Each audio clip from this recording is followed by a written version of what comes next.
ಯಾರಿಗಾದರೂ ನಿಮ್ಮ ಕನಸು ಏನು ಅಂತ ಕೇಳಿದ್ರೆ ಎಲ್ಲರ ಮನಸ್ಸಲ್ಲಿ ಮೂಡುವಂತಹ ಚಿತ್ರ ಮತ್ತು ಅವರ ಉತ್ತರ ಎರಡೂ ಒಂದೇ. ಏನದು? ಮನೆ ಮನೆ ಮನೆ. ಆದರೆ ನಿಮ್ಗೆ ಗೊತ್ತಾ, ಇವತ್ತೇ ಜನ್ರೇಷನ್ಸ್ಗೆ ಮನೆ ಕಟ್ಟೋದು ಅಂತಂದರೆ ಸಿಮೆಂಟು, ಸ್ಟೀಲು, ಬಡ್ಜೆಟ್ಟು, ಲೋನು ಮತ್ತು ರೆಸ್ಪಾನ್ಸಿಬಿಲಿಟಿ ಅಂತಲೇ ಯೋಚನೆ ಮಾಡ್ತಾನೆ ಇರ್ತಾರೆ. ಆದರೆ ಮನೆ ಅಂತಂದರೆ ಅದು ಭಾವನೆಗಳ ಬ್ಯಾಂಕು, ಮೆಮೊರೀಸ್ನ ಟ್ರೆಸರ್ ಅಂತ ಹೇಳ್ಬೋದು, ಮತ್ತು ನಮ್ಮ ಫ್ಯೂಚರ್ ಜನ್ರೇಷನ್ಗೆ ನಾವು ಕೊಡುವಂಥ ಉತ್ತಮವಾದ ಬರುವಳಿ. ಸ್ನೇಹಿತರೆ, ಮನೆ ಏಕೆ ಅಷ್ಟು ಮುಖ್ಯ? ಇದು ಕೇವಲ ಬ್ರಿಕ್ ಮತ್ತು ಸಿಮೆಂಟ್ ಕಟ್ಟಡನ, ಅಥವಾ ನಮ್ಮ ಜೀವನವನ್ನೇ ಬದಲಾಯಿಸುವಂಥ ಒಂದು ಪವರ್ಫುಲ್ ಅಸೆಟ್ಟಾ? ಇಷ್ಟು ಡೀಪ್ ಆಗಿರುವಂಥ ವಿಷಯನ ಎಷ್ಟು ಮಾತಾಡಿದ್ರು ಸಾಲೋದೇ ಇಲ್ಲ.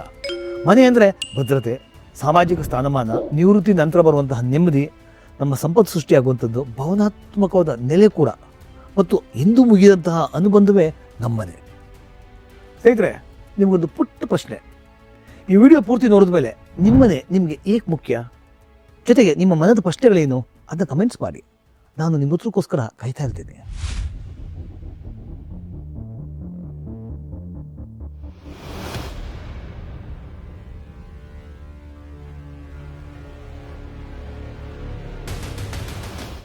ನಮಸ್ಕಾರ ಸ್ನೇಹಿತರೆ, ನಾನು ನಿಮ್ಮ ವನಾಚೇತನ್, ಸಿವಿಲ್ ಇಂಜಿನಿಯರ್. ಕಮಲಾಸ್ ಯೂಟ್ಯೂಬ್ ಚಾನಲ್ಗೆ ಸ್ವಾಗತ. ಮನೆ ಅಂದ್ರೆ ಏನು? ಒಂದು ಗೋಡೆ, ಒಂದು ಚಾವಣಿ, ಒಂದು ಡೋರ್ ಅಂತಂದರೆ ಮನೆ ಅಲ್ಲ. ನಮ್ಮ ಮಗುವಿನ ಮೊದಲೇ ಹೆಜ್ಜೆ ಇರುವಂತಹ ಜಾಗ, ಅಪ್ಪ ಅಮ್ಮನ ನೆನಪಿಸುವಂತಹ ಸ್ವರ್ಗ. ನಾವು ಎಷ್ಟೇ ಒತ್ತಡಗಳಿಂದ ದಂಡಿದ್ರೂ ರಾತ್ರಿ ಆಗೋಷ್ಟರಲ್ಲಿ ವಾಪಸ್ ಹೋಗಬೇಕು ಅಂತ ನಮ್ಮನ್ನು ಸೆಳೆಯುವಂತಹ ಸೇಫ್ಟಿ ಆದ ಸ್ಥಳ.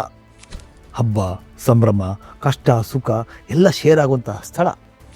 ಹೌಸ್ ಅಂದರೆ ಒಂದು ಸ್ಟ್ರಕ್ಚರ್ ಇರ್ಬೋದು, ಹೋಮ್ ಅಂದರೆ ಮಾತ್ರ ಫೀಲಿಂಗೇನೇ ಇದು. ಮನೆ ಅಂತಂದರೆ ಅಡ್ರೆಸ್ ಅಲ್ಲ, ಅದು ನಮ್ಮ ಐಡೆಂಟಿಟಿ. ಒಂದು ಮಾತು ಕೇಳ್ತೀನಿ, ಸತ್ಯ ಹೇಳಿ, ರಾತ್ರಿ ನಿದ್ರೆ ಬರೋದು ಯಾಕೆ? ಬೆಳಗಿನ ಒತ್ತಡ, ತೀರದ ಕೆಲಸ ಎಲ್ಲ ಓಕೆ, ಆದರೆ ಮೈಂಡ್ಗೆ ಕಾಮ್ನೆಸ್ ಕೊಡೋದು ಏನು? ನಮ್ಮ ಮನೆ ಬಾಗಿಲು ಮುಚ್ಚಿದಾಗ ಸಿಗುವಂತಹ ಭದ್ರತೆ. ಮನೆ ಅಂತಂದರೆ ಬರೀ ವಾಲಲ್ಲ, ಅದು ನಮ್ಮವ್ರನ್ನ ಸೇಫಾಗಿ ಇಟ್ಟಿರುವಂಥ ಪ್ರೊಟೆಕ್ಟೆಡ್ ಕವರು. ಮಳೆಯಾಗಲಿ, ಬಿಸಿಲಾಗಲಿ, ಔಟ್ಸೈಡ್ ಸ್ಟ್ರೆಸ್ಸಸ್ ಏನೇ ಇರಲಿ, ಎಲ್ಲದರ ನಡುವೆ ನಾವು ಸೇಫ್ ಅಂತ ಫೀಲ್ ಆಗುವಂತಹ ಜಾಗ ಅದೇ ನಮ್ಮ ಮನೆ. ಸೊಸೈಟಿ ನಮ್ಮಲ್ಲಿ ಏನು ನೋಡುತ್ತೆ? ಹೌದು, ಇವತ್ತು ಸೊಸೈಟಿ ನಮ್ಮಲ್ಲಿ ತುಂಬ ವಿಚಾರಗಳನ್ನ ನೋಡುತ್ತೆ. ಯಾವ ಸ್ಥಳದಲ್ಲಿ ವಾಸವಾಗಿದ್ದಾರೆ, ಅವರ ಕನ್ಸ್ಟ್ರಕ್ಷನ್ ಏನು, ಫ್ಲಾಟ್ ಸೈಜ್ ಎಷ್ಟು ಅಂತ ಕೇಳುತ್ತೆ. ಜೊತೆಗೆ ಇಲ್ಲಿ ನಮ್ಮ ಮನೆಗೆ ಬೇಕಾಗಿರೋದು ಬೇಡದೇ ಇದ್ದರೂ ಕೂಡ ನಮ್ಮ ಮನೆಗೆ ಒಂದು ಸಾಮಾಜಿಕ ಐಡೆಂಟಿಟಿನ ಕ್ರಿಯೇಟ್ ಮಾಡುತ್ತೆ. ನೀವು ಮನೆ ಕಟ್ಕೊಂಡಿದ್ರೆ ನಿಮ್ಮ ಮಕ್ಕಳ ಫ್ಯೂಚರ್ ಸೋಷಿಯಲ್ ಅಕ್ಸೆಪ್ಟೆನ್ಸ್ ಕೂಡ ಸ್ಟ್ರಾಂಗ್ ಮಾಡಿ ನಿಮ್ಮ ಬ್ಯಾಕ್ಬೋನ್ ಆಗುತ್ತೆ.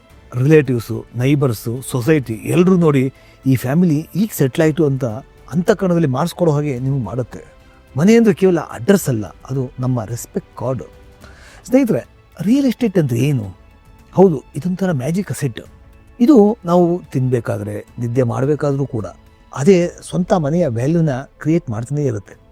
ಫ್ಲಾಟ್ ವ್ಯಾಲ್ಯೂ ಜೊತೆಗೆ ಕನ್ಸ್ಟ್ರಕ್ಷನ್ ವ್ಯಾಲ್ಯೂ ಸೇರಿದ್ರೆ 10ರಿಂದ 20 ವರ್ಷಗಳಲ್ಲಿ ಮ್ಯಾಸಿವ್ ಗ್ರೋತ್ ಆಗುತ್ತೆ. House is not liability, it's a wealth generator ಅಂತ ಕೂಡ ಹೇಳ್ಬೋದು. ಮನೆ ಇಲ್ಲಿರುವಂಥವ್ರು 20 ವರ್ಷ ರೆಂಟನ್ನು ಹ್ಯಾಡ್ ಮಾಡ್ತಾರೆ. ಮನೆ ಇದ್ದವರು 20 ವರ್ಷ ಪ್ರಾಪರ್ಟಿ ಗ್ರೋತ್ನ ಹ್ಯಾಡ್ ಮಾಡ್ತಾರೆ. ಮನಿ ಸೇವ್ ಖಂಡಿತ ಆಗಲ್ಲ, ಆದರೆ ಮನೆ ಸೇವ್ ಅಂತೂ ಅದೇ ಆಗುತ್ತೆ. ಪ್ರತಿಯೊಬ್ಬರಿಗೂ ಯಾಕೆ ಸ್ವಂತ ಮನೆ ಬೇಕು? ಲೈಫ್ನಲ್ಲಿ ಸ್ಟೆಬಿಲಿಟಿ ಕೊಡೋ 3 ಬೇಸಿಕ್ ವ್ಯಾಲ್ಯೂ ಇದೆ.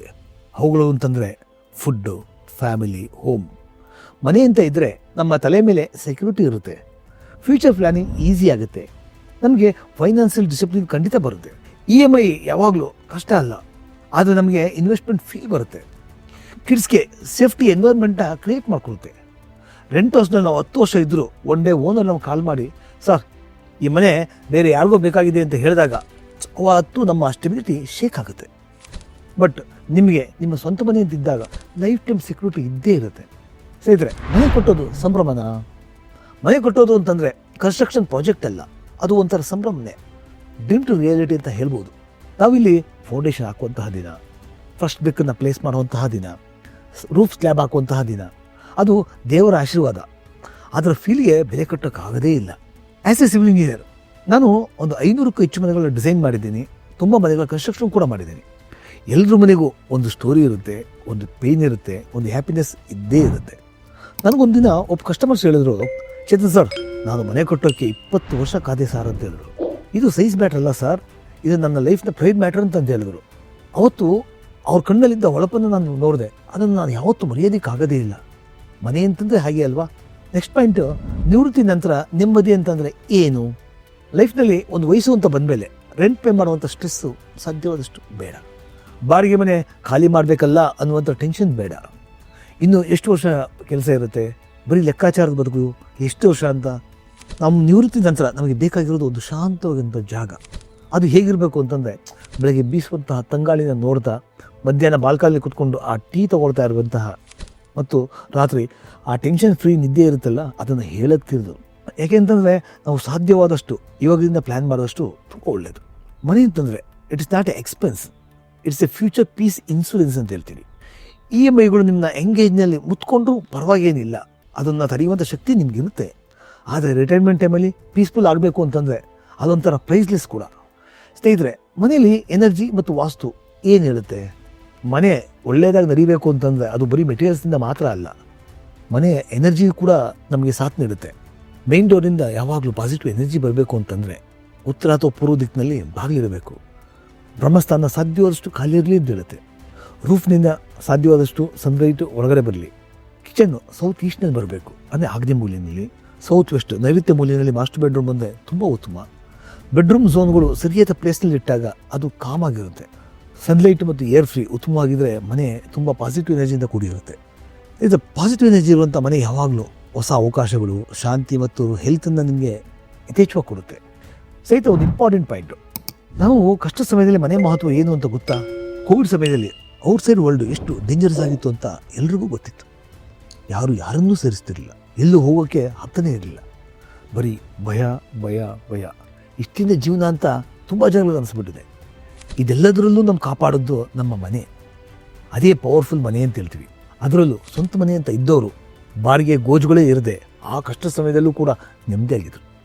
ಆ ಮನೆಯ ವ್ಯಾಲ್ಯೂ ಗೊತ್ತಾದದ್ದೇ ಅವತ್ತು. ಈ ಮನೆ ಫ್ಯೂಚರ್ ಜನ್ರೇಷನ್ಗೆ ಎಷ್ಟು ವಿಶೇಷ.